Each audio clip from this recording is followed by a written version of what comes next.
చైతన్య భారత communist party CPI Eluru జిల్లా కార్యదర్శి. ఈరోజు గడప గడపకి సిపిఐ కార్యక్రమంలో భాగంగా రాష్ట్ర కార్యదర్శి సిపిఐ రాష్ట్ర కార్యదర్శి గుజ్జుల యేసుబాయ్ గారు రావడం జరిగింది. అదేవిధంగా రాష్ట్ర కార్యదర్శి వర్గ సభ్యులు కరుణాథ్ రెడ్డి గారు, రాష్ట్ర కార్యదర్శి వర్గ సభ్యులు మన డేగ ప్రభాకర్ గారు ఈ కార్యక్రమంలో చేయడం పాల్గొనడం జరిగింది.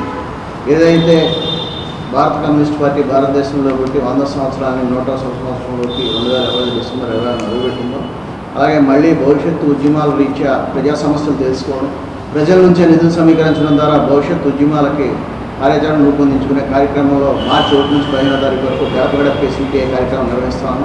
ఆ సందర్భంగా జిల్లాలో ఉన్న సమస్యలు, రాష్ట్ర రాజకీయ పరిస్థితులు, అలాగే వివిధ అంశాల మీద రాష్ట్ర కార్యదర్శి గుజ్జుల యేసుబాయ్ గారు మాట్లాడతారు. ఫ్రెండ్స్, మీ అందరికీ నమస్కారం. ఈరోజు ప్రపంచం అంతా కూడా చాలా పెద్ద ఎత్తున కుదుపులకు గురవుతూ ఉంది. ప్రపంచంలో శాంతి విరబూయాలని చెప్పి ఒకవైపున అభ్యుదయ కాముకులు, మేధావులు, ప్రజల హితం కోరుకునే వాళ్ళు ఒకవైపున ప్రయత్నం చేస్తూ ఉంటే, అలాంటి అంతర్జాతీయ న్యాయ సూత్రాలకు విరుద్ధంగా ఐక్యరాజ్య సమితి యొక్క ఆంక్షలు, ఆదేశాలకు భిన్నంగా ఈరోజు అమెరికా తన సామ్రాజ్యవాద కాంక్షను విజృంభించి ఇతర దేశాలపైన పెద్ద ఎత్తున దాడికి పూనుకుంటా ఉంది. అందులో భాగంగానే ఇరాన్ అధ్యక్షుడు ఖొమైనీని హత్య చేయడం, దానికంటే ముందు వెనుజులా దేశాధ్యక్షుడు ముదురోను ఆయన భార్యను అపహరించకపోవడం అనేటువంటిది జరిగింది. దీనిపైన ప్రపంచం అంతా కూడా నిరసన వ్యక్తం చేస్తూ ఉంటే, ఇది చాలదన్నట్లు ఇతర దేశాలపైన కూడా మాకు ఎవరైనా ఎదురు చెప్పినా, మా కనుసన్నల్లో లేకపోయినా, మేము చెప్పిన ఆంక్షలకు వారు కట్టుబడకపోయినా, మేము అడిగినటువంటి నిక్షేపాలు మాకు ఇవ్వకపోయినా కూడా ఆ దేశాలను కబలిస్తామని చెప్పి అమెరికా తన సామ్రాజ్యవాద కాంక్షను విస్తరింపజేస్తూ ఉంది. అందులో భాగంగానే ఈరోజు ఇరాన్ పైన దాడి చేస్తూ ఒకవైపున చిన్న పిల్లలను సైతం ముక్కుపచ్చలారనటువంటి బడి పిల్లలను చదివేటువంటి ఆ స్కూల్ పైన కూడా బాంబర్లు వేసి దాదాపు 175 పైచిలకు చిన్న పిల్లలను పొట్టన పెట్టుకున్నటువంటిది. ఇది చాలా దారుణమైనటువంటి ఘటన అని చెప్పి భారత కమ్యూనిస్ట్ పార్టీ సిపిఐగా మేము భావిస్తాను. ఒకవైపున ప్రపంచంలో యుద్ధం వద్దని చెప్పి, శాంతి కావాలని చెప్పి ఒకవైపున చెబుతూ ఉంటే, మన దేశ ప్రధానమంత్రి నరేంద్ర మోడీ గారు ఇటీవల ఇజ్రాయెల్ పర్యటనకు పోయి మదర్ల్యాండ్ ఇండియా అయితే ఫాదర్ల్యాండ్ ఇజ్రాయెల్ అని చెప్పి అక్కడ కితాబ్ ఇవ్వడం, ఆయన కితాబ్ ఇచ్చినటువంటి 2 రోజుల్లోనే అక్కడ ఇరాన్ అధ్యక్షుని ఖొమైనీని చంపడం అనేటువంటిది ఇది మరింత అనుమానాలకు దారితీసేటువంటి పద్ధతుల్లో కనిపిస్తూ ఉంది. ఇంకొక వైపున అమెరికా ఈరోజు మన భారతదేశ సార్వభౌమాధికారం పైన పెద్ద ఎత్తున దాడి చేస్తూ ఉంది.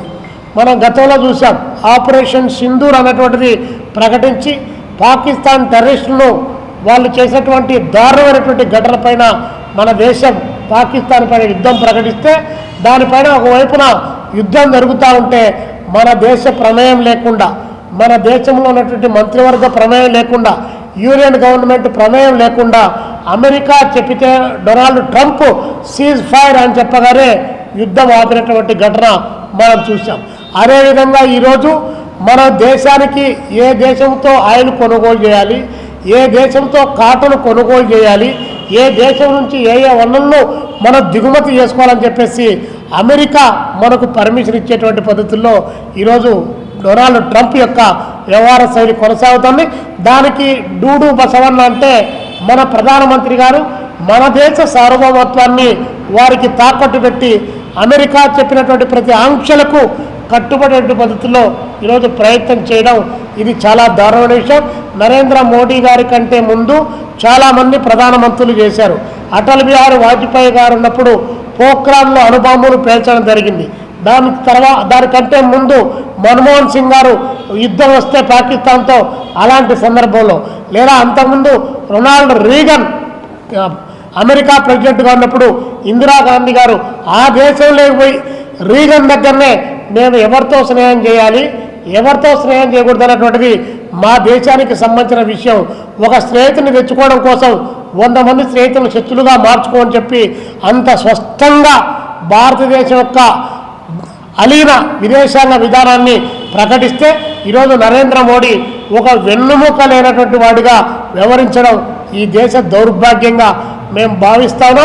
కాబట్టి తక్షణం ఈ దేశ సార్వభౌమాధికారాన్ని కానీ స్వాభిమానాన్ని కానీ కాపాడలేనటువంటి నరేంద్ర మోడీ గారు అధికారంలో కొనసాగేటువంటి నైతిక అర్హత లేదని చెప్పి ఈ సందర్భంగా మేము తెలియజేస్తాము. యుద్ధానికి వ్యతిరేకంగా, యుద్ధం జరిగితే లాభపడేది ఆయుధాలు వ్యాపారం చేసుకునేట్టు వాళ్ళు లాభపడతారు, పెద్ద పెద్ద షావుకారులు లాభపడతారు. చూసాం కదా, ఈరోజు ఇరాన్లో యుద్ధం జరుగుతూ ఉంటే దుబాయ్ ఎయిర్పోర్ట్ నుంచి మామూలుగా బాంబేకి రావాలంటే 20,000 రూపాయల టికెట్, ఈరోజు 60,000 రూపాయలు, 70,000 రూపాయలు టికెట్ పెట్టడమే కాకుండా ఒక చార్టర్డ్ ఫ్లైట్ తీసుకోవాలంటే 70 లక్షల రూపాయలు, 5 మంది ప్రయాణం చేసేటువంటి చార్టర్డ్ ఫ్లైటు 70 లక్షల రూపాయలకు పోయింది. అంటే ఈ లెక్కన యుద్ధం అనేటువంటిది ఎవరికి లాభాలను తెచ్చిపెడుతుంది, యుద్ధం అనేటువంటిది ఎట్లా అశాంతిని రేకెత్తిస్తుందో మనకు అర్థమవుతా ఉంది. కాబట్టి యుద్ధం వద్దు, శాంతి కావాలి. ఆ శాంతికి మార్గాలు ఏమున్నాయో భారతదేశ ప్రభుత్వం ఒక దౌత్యం నిర్వహించి యుద్ధాన్ని ఆపడానికి కావాల్సినటువంటి ప్రయత్నం చేసి భారతదేశ ప్రతిష్టను కాపాడమని చెప్పేసి నరేంద్ర మోడీ గారికి భారత కమ్యూనిస్ట్ పార్టీ సిపిఐగా విజ్ఞప్తి చేస్తున్నాం. ఈ యుద్ధం మొదలైన తర్వాత ఈరోజు మనం గ్యాస్ ధర చూసాం, 60 రూపాయలు డొమెస్టిక్ ఇంటికి సంబంధించినటువంటి గ్యాస్ వాడుకుంటే 60 రూపాయలు పెరిగింది. అదేవిధంగా వాణిజ్యానికి సంబంధించి 116 రూపాయలు గ్యాస్ ధరలు పెరిగాయి. ఇంకొక వైపున మనం కోడిగుడ్లను ఇతర దేశాలకు ఎగుమతి చేస్తాం, కానీ అలాంటి కోడిగుడ్ల రేట్లు పడిపోయినటువంటిది. అంటే ఎగుమతి దిగుమతి సుంకాలపైన తీవ్రమైనటువంటి ప్రభావం చూపడమే కాకుండా ఇరాన్లో యుద్ధం జరుగుతూ ఉంటే చుట్టుపక్కల దేశాల నుంచి మనం ఆధారపడి ఆయిల్ కానీ ఇతరేతర వస్తువులు కానీ దిగుమతి చేసుకుంటే అవన్నీ కూడా ఈరోజు ప్రజలపైన అధిక భారం పడేటువంటి పరిస్థితి ఈరోజు కళ్ళ ముందు కనిపిస్తూ ఉంది. కాబట్టి 10 రూపాయలు డీజిల్ పెట్రోల్ ఛార్జీలు పెరిగినా పొద్దు ఇదే బీజేపీ గవర్నమెంట్ వీధుల్లోకి వచ్చి పెద్ద ఎత్తున ఆందోళన చేసింది. ఈరోజు 60 రూపాయల నుంచి 116 రూపాయలు, 60 రూపాయలేమో ఇంటి గ్యాసు, 116 రూపాయలేమో ఈరోజు వాణిజ్యానికి సంబంధించి ఈ రేట్లు పెరుగుతూ ఉంటే ప్రభుత్వం దీన్ని నివారించాల్సిన బాధ్యత లేదా అని చెప్పేసి ఈ సందర్భంగా అడుగుతా ఉన్నాం. అదేవిధంగా ఈరోజు చంద్రబాబు నాయుడు గారు మొన్న అసెంబ్లీలో చాలా గొప్పగా ప్రకటించారు, పిల్లలు కనండి మీరు, ఒకరు కాదు, ఒకరిని కంటే ఏమి ఇబ్బంది లేదు, ఇద్దరిని కంటే 25,000 ఇస్తాం, ముగ్గురిని కంటే 50,000 ఇస్తాం, నలుగురిని కంటే 75,000 ఇస్తామని చెప్పేసి ఆయన ఇన్సెంటివ్స్ను ప్రకటిస్తూ ఉన్నాడు. అంటే ఆడవాళ్ళు ఏమైనా పిల్లలు కనేటువంటి యంత్రాలా అని చెప్పి అడుగుతా ఉన్నాం. ఇదా మీరు ప్రకటించాల్సింది? పిల్లలు ఎందుకు పెరగాల్సినటువంటి అవసరం ఉందో అది చెప్పాల్సిన బాధ్యత పోయి ఆ పిల్లలు పుట్టిన తర్వాత ఆ జనాభాకు అనుగుణంగా ఉత్పత్తిని ఎలా క్రియేట్ చేస్తాం, వారి యొక్క ఆలనా పాలన ఏ విధంగా చూస్తామన్నటువంటిది దాన్ని ప్రకటించకుండా నువ్వు 25,000 రూపాయలు ఇవ్వగానే కనీసం డైపర్లకైనా కూడా అది వస్తుందా అంటే ప్రజలను ఆశ పెట్టి పిల్లల్ని విపరీతంగా కనింపజేయడానికి ఇదే మార్గం అని చెప్పేసి ఒక శాస్త్రీయత లేనటువంటి ఒక అశాస్త్రీయ పద్ధతుల్లో ప్రజల యొక్క ఆదాయాన్ని, వాళ్ళ అవకాశాన్ని, వాళ్ళ పేదరికాన్ని అలుసుగా తీసుకొని చంద్రబాబు నాయుడు లాంటి ఒక సీనియర్ మోస్ట్ పొలిటీషియన్ ఇలాంటి ప్రకటన చేయడం అనేటువంటిది ఇంతకంటే దారుణమైనటువంటిది మరొకటి లేదని చెప్పి మేము సిపిఐగా భావిస్తా ఉన్నాం. అదే సందర్భంలోనే ఈరోజు చాలా గొప్పగా రాష్ట్రం అభివృద్ధి జరుగుతూ ఉంది. పైన మా సర్కారే, కింద మా సర్కారే, ఎన్డీఏ సర్కార్ అని చెప్పి చంద్రబాబు నాయుడు గారు శంఖాలు గుద్దుకుంటా ఉన్నాడు. మేము అడుగుతా ఉన్నాం, శంఖాలు గుద్దుకోవడం కాదు, ఏం సాధించారో ఈ 22 మాసాల కాలంలో ఏం సాధించారో చెప్పని అడుగుతా ఉన్నాం. పోలవరం ప్రాజెక్టుకు సంబంధించిన దాంట్లో 32,000 కోట్ల రూపాయలు అక్కడ నిర్వాసితులకు సంబంధించినటువంటి డబ్బులు రిలీజ్ చేయాలి, కానీ ఆ డబ్బులు రిలీజ్ చేయలేదు. అందులో కేవలం కేంద్ర ప్రభుత్వం ఇచ్చినటువంటి నిన్న బడ్జెట్లో 3,000 కోట్లు అయితే రాష్ట్ర ప్రభుత్వం ఇచ్చిన బడ్జెట్లో 6,300 కోట్లు అంతా వెరసి కలిపినా కూడా 10,000 కోట్ల రూపాయలు కాలేదు. అంటే 32,000 కోట్లు డబ్బులు కావాలంటే ఇంకొక 3-4 బడ్జెట్లు, అంటే కేటాయించిన బడ్జెట్ డబ్బులన్నీ ఖర్చు పెడితే అది ఇంకా 3-4 సంవత్సరాలు పడుతుంది. అంటే 4 సంవత్సరాలకు దాని యొక్క ఖర్చు మరింత దాని పరిమితి పెరిగేటువంటి అవకాశం ఉంది. కాబట్టి తక్షణం స్టాట్యూరీ బడ్జెట్గా పోలవరం ప్రాజెక్టు జాతీయ ప్రాజెక్టుగా ప్రకటించారు. కాబట్టి ప్రత్యేకమైనటువంటి నిధులు కేటాయింపు చేసి దాన్ని టైం బౌండ్లోగా పూర్తి చేయాలని చెప్పేసి మేము ఈ సందర్భంగా డిమాండ్ చేస్తున్నాం. పోలవరం పూర్తి కాలే, దశాబ్దాల కాలంగా పెండింగ్లో ఉంది. ఇంకోవైపున ఇదే మన ఏలూరు జిల్లా నూజివీడుకు సంబంధించినటువంటి చింతలపూడి ఎత్తిపోతల పథకం ఉంది.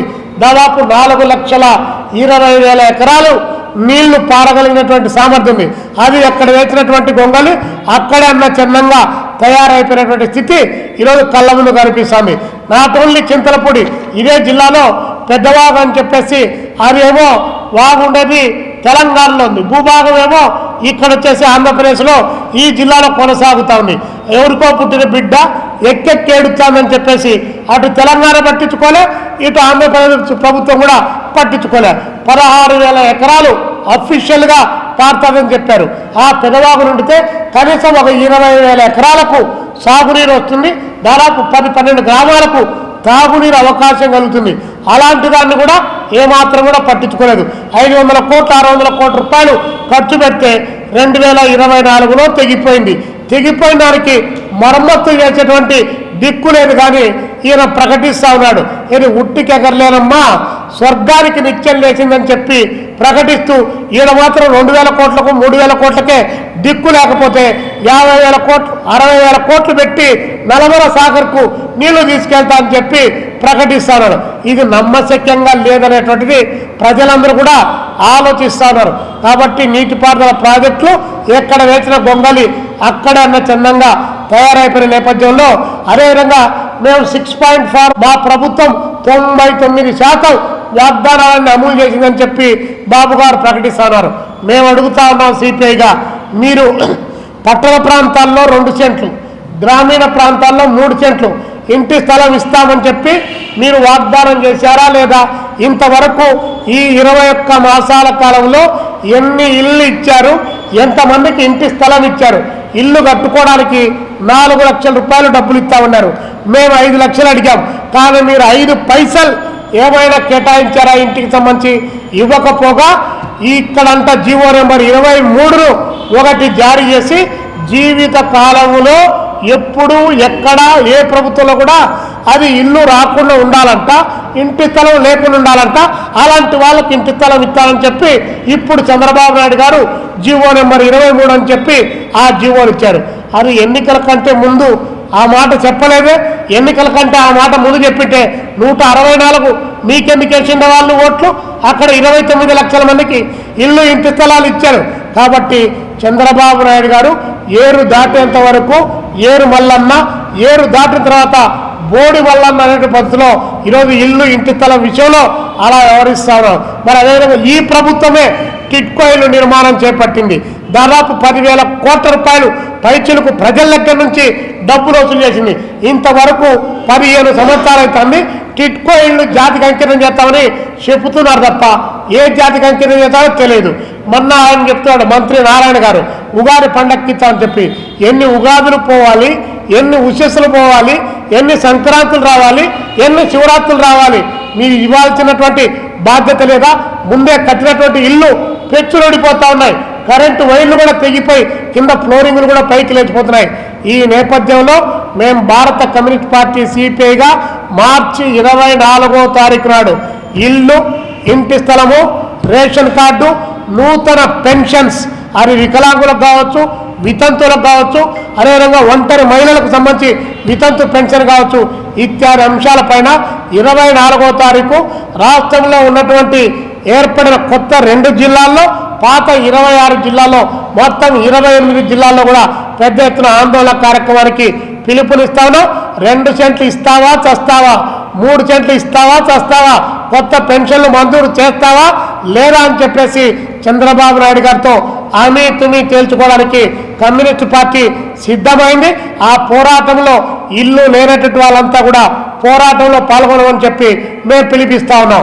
P4 అని చెప్పి, అదే P4లో పేదరిక నిర్మూలన అంటే కేరళలో ఇల్లు లేనటువంటి వారికి ఇల్లు కల్పిస్తూ ఉన్నారు. నిన్నటి వరకు 94,000 మందికి ఇల్లు లేకపోతే వాళ్ళకి ఇల్లు కట్టించేంత వరకు ప్రభుత్వమే రెంట్ పే చేసింది. అట్లా ఈ ఆంధ్రప్రదేశ్లో సొంత ఇల్లు లేకుండా దారిద్ర్య రేఖ దిగున్నటువంటి పేద వర్గాలకు సొంత ఇల్లైనా కట్టించాలి, లేదా కిరాయి ఇళ్లలో ఉంటే ఆ కిరాయి అయినా సరే ప్రభుత్వం చెల్లించాలని చెప్పి మేము డిమాండ్ చేస్తున్నాం. అంతా కూడా కల్తీ జరిగిందని ఒకటేమైనా చెప్పి దేవుణ్ణి కూడా కల్తీ రాజకీయాల్లోకి తీసుకొని వచ్చి డైవర్షన్ పాలిటిక్స్లకి పాల్పడతా ఉన్నాడు. మేము అడుగుతా ఉన్నాం, ఈ రాష్ట్రంలో మెడికల్ మాఫియా ఎంత పెద్ద ఎత్తున విజృంభిస్తూ ఉందో ఒక్కసారి అనండి. ఇదే ఉమ్మడి గోదావరి జిల్లాలో మేము మెడికల్ మాఫియాకు వ్యతిరేకంగా ఆందోళన చేసిన తర్వాత 44 షాపులను సీజ్ చేయడం జరిగింది. ఇతర దేశాల్లో నిషేధించినటువంటి, ఇతర రాష్ట్రాల్లో నిషేధించినటువంటి అలాంటి బోగస్ మెడిసిన్స్ను, సబ్స్టాండర్డ్స్ మెడిసిన్స్ను ఇక్కడ విపరీతంగా అమ్మకానికి పెడితే మా ఆందోళన తర్వాత ఆ షాపుల పైన దాడి చేశారు. కానీ ఏడీసీలు కానీ డ్రగ్స్ కంట్రోల్ అధికారులు కానీ మామూలు మత్తులో పడిపోయి ప్రజా ఆరోగ్యాన్ని వ్యాపారస్తులకు వదిలేసి బోగస్ మెడిసిన్స్కు అప్పగించిన నేపథ్యంలో బోగస్ మెడిసిన్స్ పైన, మెడికల్ మాఫియా పైన ఈ ప్రభుత్వం అసెంబ్లీలో చట్టం చేయాలని చెప్పేసి సిపిఐగా మేము డిమాండ్ చేస్తా ఉన్నాం. అదేవిధంగా కల్తీ ఆహారం నిన్న పాలు తాగి కల్తీ ఆహారంలో ఇక్కడ పక్కన రాజమండ్రిలో చనిపోయాడు. ఒక పాలల్లోనే కల్తీ జరుగుతూ ఉందా? పాలల్లో కల్తీ, నీళ్ళల్లో కల్తీ, పీల్చే గాల్లో కల్తీ, తినే తిండిలో కల్తీ, మసాలాల్లో కల్తీ లేనటువంటిది ఎక్కడా లేదు. ఎవరన్నా చచ్చిపోతేనో లేకపోతే హాస్పిటల్ అయితేనో అప్పుడు వచ్చి ఎక్స్గ్రేసియా ప్రకటిస్తున్నారు.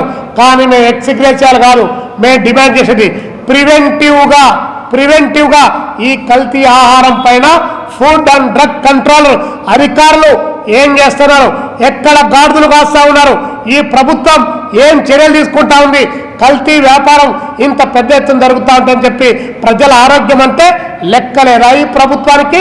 అంటే మీరు 5 లక్షలు 10 లక్షలు ఎక్స్గ్రేసియా పడేసి ఇంకా వాళ్ళ మానాన వాళ్ళు పోతారని చెప్పి అంత బాధ్యత రాహిత్యం సరైనది కాదని చెప్పి ఈ ప్రభుత్వానికి హెచ్చరికేస్తూ ఈ సమస్యల పైన 24వ తారీఖు పెద్ద ఎత్తున ఆందోళనకు సిద్ధమవుతా ఉన్నాం. ప్రజలంతా కూడా ఆందోళనలో పాల్గొనమని చెప్పి పిలుపునిస్తా ఉన్నాం. చంద్రబాబు నాయుడు గారు ఎవరూ చూడనమ్మా ఇక్కడ మళ్ళుకొని ఉత్సవయ్యి అన్నటువంటి పద్ధతుల్లో చంద్రబాబు నాయుడు గారి యొక్క ఆయన ప్రభుత్వం యొక్క శైలి కొనసాగుతూ ఉంది. ఎందుకు ఈ మాట చెప్తున్నామంటే సోషల్ మీడియాలో ఎవరో వైసీపీ పార్టీ వాళ్ళు పెద్ద ఎత్తున చేస్తున్నారని చెప్పి దాడులు చేస్తున్నారు, ప్రతి దాడులు చేసుకుంటా ఉన్నారు. మీకు సరిపోతా ఉంది. నిన్న కమ్యూనిస్ట్ పార్టీగా సిపిఐగా నంద్యాల జిల్లా డోన్ తాలూకాలో నాగరాజు అనేటువంటి ఒక వ్యక్తి చంద్రబాబు నాయుడు గారి పైన వేపూరి సోమన్ అనేటువంటి వ్యక్తి ఆయన నక్సలిజాన్ని గురించి లేదా అక్కడ ఉన్నటువంటి ప్రజలను చంద్రబాబు నాయుడు గారి మొదటి ఉమ్మడి రాష్ట్రంలో పరిపాలన దశలో పెద్ద ఎత్తున దాడులు చేస్తే ఆ సందర్భంగా ఒక పాట రాశారు. ఆ పాటను బ్యాక్గ్రౌండ్లో పెట్టి మీరు డోన్కి వస్తూ ఉన్నారు, నంద్యాల జిల్లాలో ఉన్నటువంటి గుండ్రేవుల ఎత్తిపోతల పథకం కానీ లేదా నీటిపారుదల ప్రాజెక్టులకు స్వస్థమైనటువంటి ప్రకటన మీరు చేయాలి, లేకపోతే గో బ్యాక్ అని చెప్పేసి ఆ పాట పెడితే, ఆ బ్యాక్గ్రౌండ్లో పాట పెడితే మా వాళ్ళపైన నాన్ బెయిలబుల్ కేసులు పెట్టి మొత్తం పోలీస్ వ్యవస్థ అంతా వెంటాడుతుంది. ఎర్రచందనం దొంగలను పట్టుకోండి, బియ్యం దొంగలను పట్టుకోండి, లేకపోతే భూ కబ్జాలకు పాల్పడే వాళ్ళపైన చర్యలు తీసుకోండి. ప్రజల పక్షాన మీరు చెప్పిన వాగ్దానం నెరవేరకపోతే, ప్రజల పక్షాన అడిగితే మీరు పెద్ద ఎత్తున దాడి చేసి పోలీసుల ద్వారా ఒకవైపున మీ అధికార పార్టీ ద్వారా మరొక వైపున భౌతిక దాడులు దిగడం ఏమాత్రం కూడా సమర్థనీయం కాదని చెప్పి చంద్రబాబు నాయుడు గారికి మేము చెప్తున్నాం. అంటే మీకు జరిగితే మాత్రం అన్యాయం, మిమ్మల్ని అరెస్ట్ చేస్తే మాత్రం ప్రజాస్వామ్యం కూని, మిమ్మల్ని అరెస్ట్ చేస్తే మాత్రం అంబేద్కర్ మహాశయుని అరెస్ట్ చేసినంత బిల్డప్ మీరు ఇస్తారు. కానీ పేద ప్రజల పక్షాన కొట్లాడే వాళ్ళు మాత్రం మీరు అరెస్ట్ చేస్తే ఎవరు ఏం మాట్లాడకూడదు. ఇదేంటి ప్రజాస్వామ్యం? ఇదేనా చంద్రబాబు నాయుడు గారు చెప్పేటువంటి ప్రజాస్వామ్యం? కాబట్టి తక్షణం నాగరాజు పైన పెట్టేటువంటి కేసులు ఉపసంహరించుకోవాలి. లేకపోతే కమ్యూనిస్ట్ పార్టీ రాష్ట్ర వ్యాప్తంగా చంద్రబాబు నాయుడు గారు కూటమి ప్రభుత్వం యొక్క విధానాలు మీ కేసులకు మీ అరెస్టులకు భయపడేటువంటి సమస్య లేదు. ఇక్కడ భయపడడానికి అధికార పదవుల కోసం రావడానికి అన్యాయాలకు అక్రమాలకు పాల్పడి దొంగ సారా వ్యాపారాలు చేసి ఇక్కడ భూ కబ్జా చేసేటువంటి వాళ్ళు కమ్యూనిస్టులు కాదు. అలాంటి గాజు పెంకుల్లో కూర్చున్నటువంటి మీరు భయపడాలి తప్ప కేసులకు మేము భయపడం. బంతిని గోడకు ఎంత వేగంగా తంతే అంతే వేగంగా ఊర్ధ్వపీడన శక్తితో ఎలా బయటికి వస్తుందో అదే పత్తులోనే ఉద్యమకాలను అరెస్ట్ చేస్తే దానికి రెట్టింపు స్థాయిలో మీకు వ్యతిరేకంగా పోరాటం చేయాల్సి వస్తుందని చెప్పి ఈ సందర్భంగా హెచ్చరిక చేస్తూ పోలీసులు కూడా అత్యుత్సాహం చూపుతా ఉన్నారు. మీరు దొంగలకు కాపలా కాస్తున్నారు, దోపిడీదారులకు కాపలా కాస్తున్నారు, వెధవలకు కాపలా కాస్తున్నారు, పుండాకోళ్ళకు కాపలా కాస్తున్నారు, ప్రజలు దోపిడీ చేసేటువంటి వారికి మీరు కాపలా కాస్తారు. మీరు చట్టానికి న్యాయానికి సెక్షన్లకు బద్దులై మీరు పరిపాలన చేయడం లేదంటే ఇది అతిశయోక్తి కాదు. కాబట్టి డీజీపీ గారికి కూడా మేము విజ్ఞప్తి చేస్తున్నాం, పోలీసు వ్యవస్థ తన పరిధులు దాటి ఈరోజు అధికార పార్టీకి కొమ్ము కాచేట పత్తులో తయారైంది. ఇది కరెక్ట్ కాదని చెప్పి ఈ ప్రభుత్వానికి పోలీసు అధికార యంత్రాంగానికి కూడా మేము హెచ్చరిక చేస్తా ఉన్నాం. మోటార్ సైకిల్ ప్రియులకు శుభవార్త.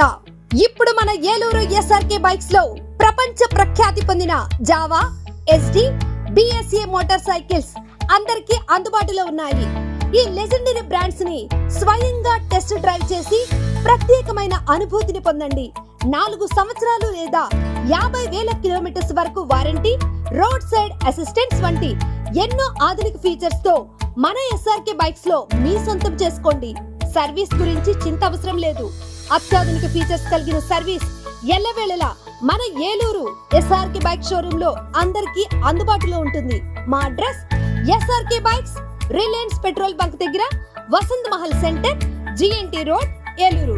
మా ఫోన్ నెంబర్స్ 8179353366, 8179453366.